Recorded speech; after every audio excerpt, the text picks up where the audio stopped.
And I have to ask you if you're cool with talking about the types of customers that really get you going, like just like your biggest pet peeves. It's something that boils my blood. How come? You know what? I've been here 17 years. I've been selling metal. I've never had an issue ever.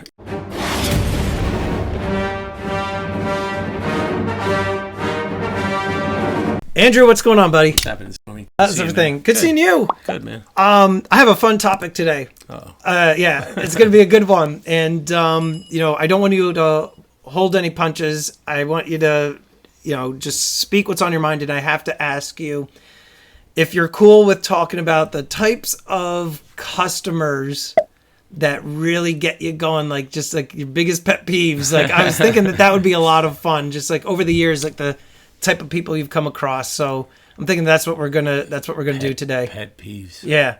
So one of the biggest ones, I just had someone do this to me yesterday.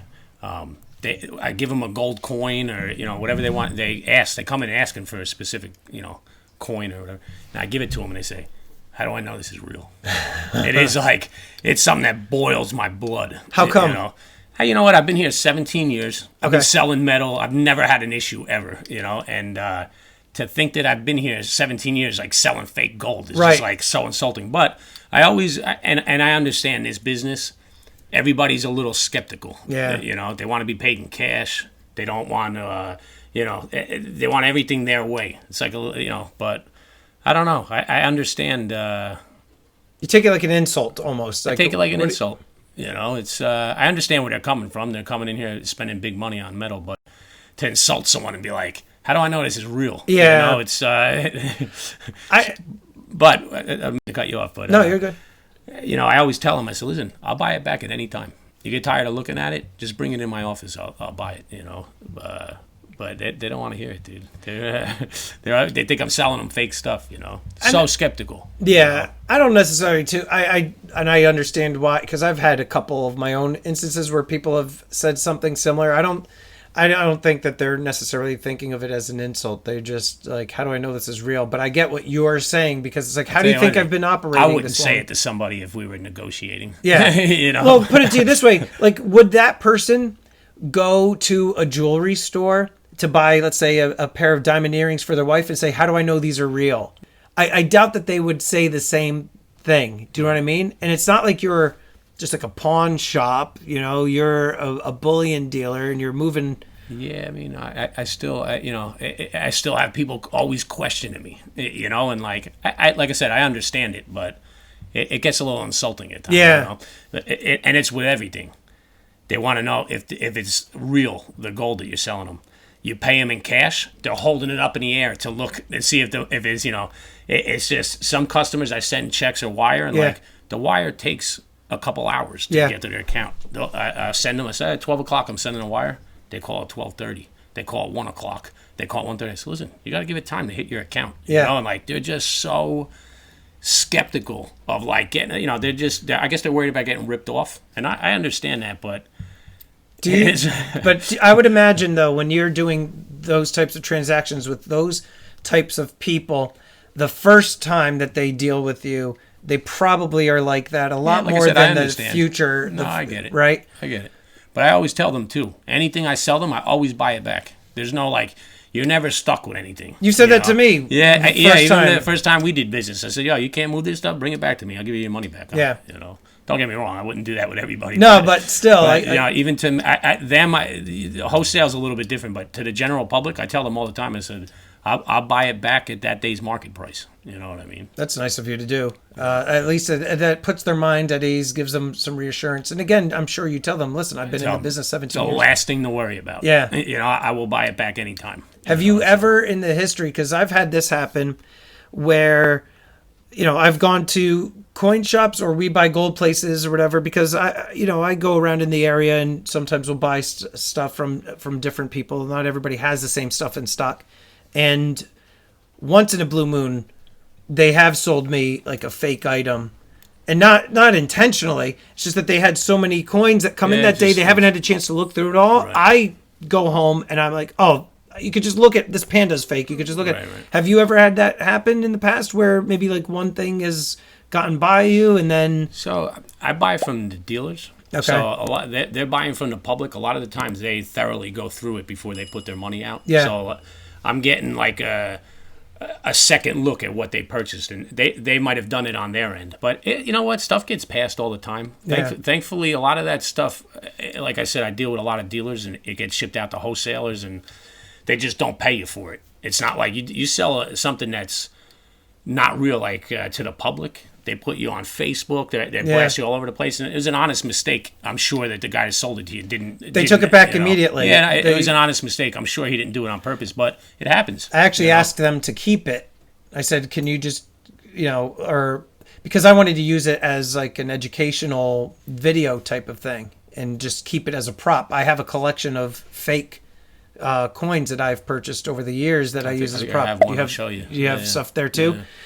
Let me ask you, what's another pet peeve that you might have? I could think of a good one, but I want to hear. So in this state, we talked about this before too. It's taxable. Okay. The precious metals, and man, we could do another episode on excuses on why people don't want to pay taxes. The tax issues. I probably lose 5-10 transactions a day because of the sales tax, but you should hear the excuses. Ugh. But give me like a good one. Like, I had one the other day. I said, the guy on the telephone, I said, guy, I don't even know how to respond to that. You know, his thing was, he says, I'm not the kind of guy that pays taxes. I said, I'm not the kind of guy that pays taxes. Well, it's so crazy. So also too, I tried to guide them to buy on the website. Yeah. Because I don't like the sales tax is always, that's a pet peeve. I hate discussing the sales tax issue thing. In New Jersey, it's taxable. Mm-hmm. There's no way around it unless you're a dealer.